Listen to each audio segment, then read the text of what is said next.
Good evening and welcome back to another episode of The Longing. Today we are going to be continuing to read the Iliad and hopefully getting to a good spot to reverse time. So, let's get going.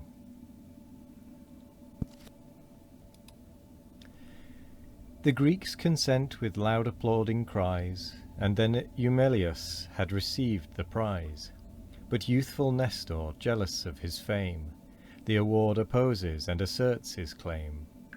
Think not, he cries, I tamely will resign, O Peleus' son, the mare so justly mine. What if the gods, the skilful to confound, have thrown the horse and horseman to the ground? Perhaps he sought not heaven by sacrifice, and vows omitted forfeited the prize. If yet distinction to thy friend to show, and please a soul desirous to bestow, some gift must grace Eumelus, view thy store of beauteous handmaids, steeds, and shining ore.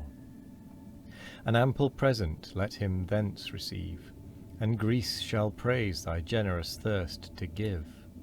But this my prize I never shall forego, this who but touches warriors is my foe.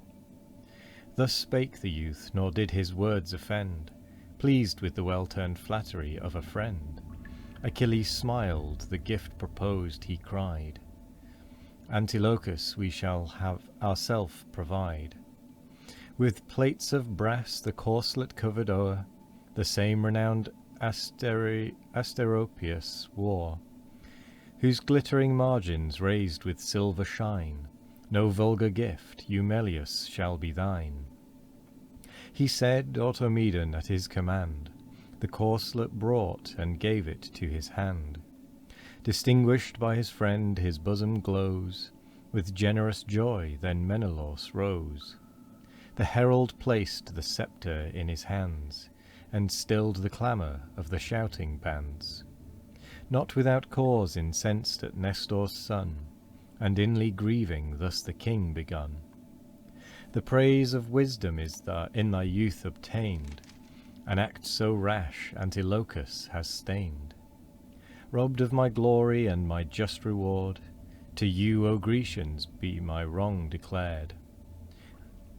So not a leader shall our conduct blame, or judge me envious of a rival's fame. But shall not we ourselves the truth maintain? What needs appealing in a fact so plain? What Greek shall blame me if I bid thee rise, and vindicate by oath the ill-gotten prize?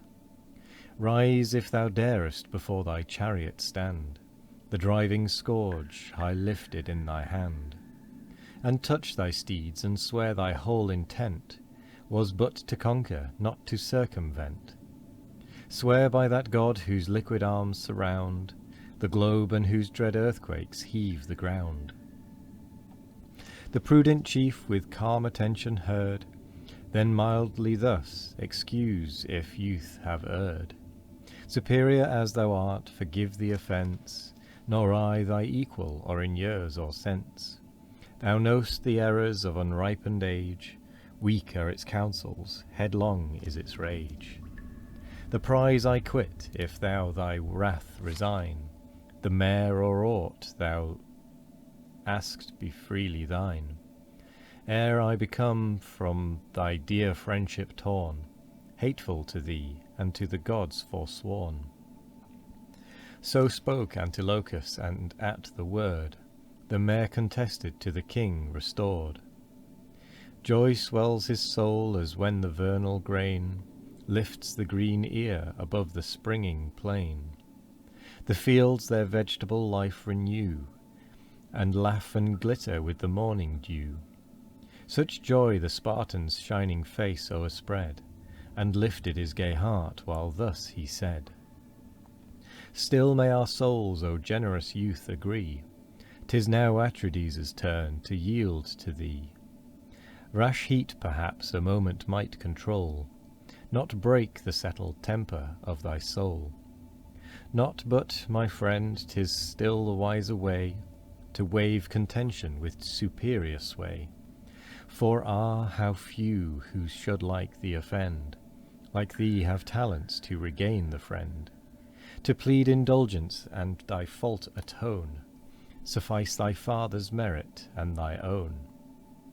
Generous alike for me the sire and son have greatly suffered and have greatly done. I yield that all may know my soul can bend, nor is my pride preferred before my friend.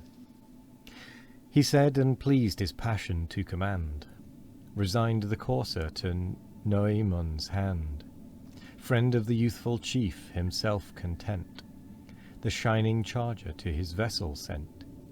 The golden talents Merion next obtained, the fifth reward, the double bowl, remained. Achilles to this reverend Nestor bears, and thus the purpose of his gift declares. Accept thou this, O sacred sire, he said, in dear memorial of Patroclus dead. Dead and forever lost Patroclus lies, forever snatched from our desiring eyes. Take thou this token of a grateful heart, though 'tis not thine to hurl the distant dart, the quoit to toss, the ponderous mace to wield, or urge the race or wrestle on the field. Thy pristine vigour age has overthrown, but left the glory of the past thy own. He said, and placed the goblet at his side. With joy the venerable king replied, Wisely and well, my son, thy words have proved, a senior honoured and a friend beloved. Too true it is, deserted of my strength, these withered arms and limbs have failed at length. Oh, and had I now that force I felt of yore, known through Buprasium and the Pylian shore, victorious then in every solemn game, ordained to Amarians' mighty name. The brave Epeans gave my glory way, Catolians, Pylians, all resigned the day. I quelled Clytomedes in fights of hand, and backward hurled Ancaeus on the sand. Surpassed Iphiclus in the swift career, Phyleus and Polydorus with the spear. The sons of Actor won the prize of horse, but won by numbers, not by art of force. For the famed twins, impatient to survey, prize after prize by Nestor borne away, sprung to their car, and with united pains, one lashed the coursers while one ruled the reins. Such once I was, now to these tasks succeeds a younger race that emulate our deeds. I yield, alas, to age who must not yield, though once the foremost hero of the field. Go thou, my son, by generous friendship led, with martial honours decorate the dead. While pleased I take the gift thy hands present, pledge of pledge of benevolence and kind intent. Rejoiced of all the numerous Greeks to see, not one but honours sacred age and me.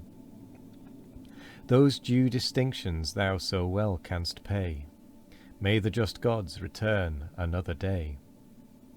Proud of the gift thus spake the full of days, Achilles heard him, prouder of the praise. The prizes next are ordered to the field, for the bold champions who the caestus wield. A stately mule as yet by toils unbroke, of 6 years' age, unconscious of the yoke, is to the circus led and firmly bound. Next stands a goblet, massy, large, and round.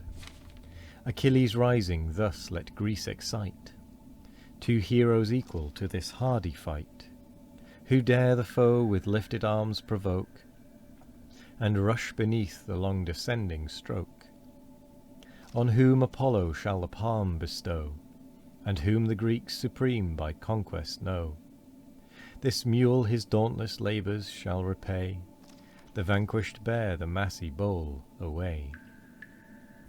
And with that we come to the end of the episode. So I will say the usual thank you very much for joining us today. I hope you all have a wonderful morning, evening, afternoon or night. No matter what time of day it is, I hope you all have a wonderful one of it. And as always, we will be back tomorrow for more of The Longing. Goodbye.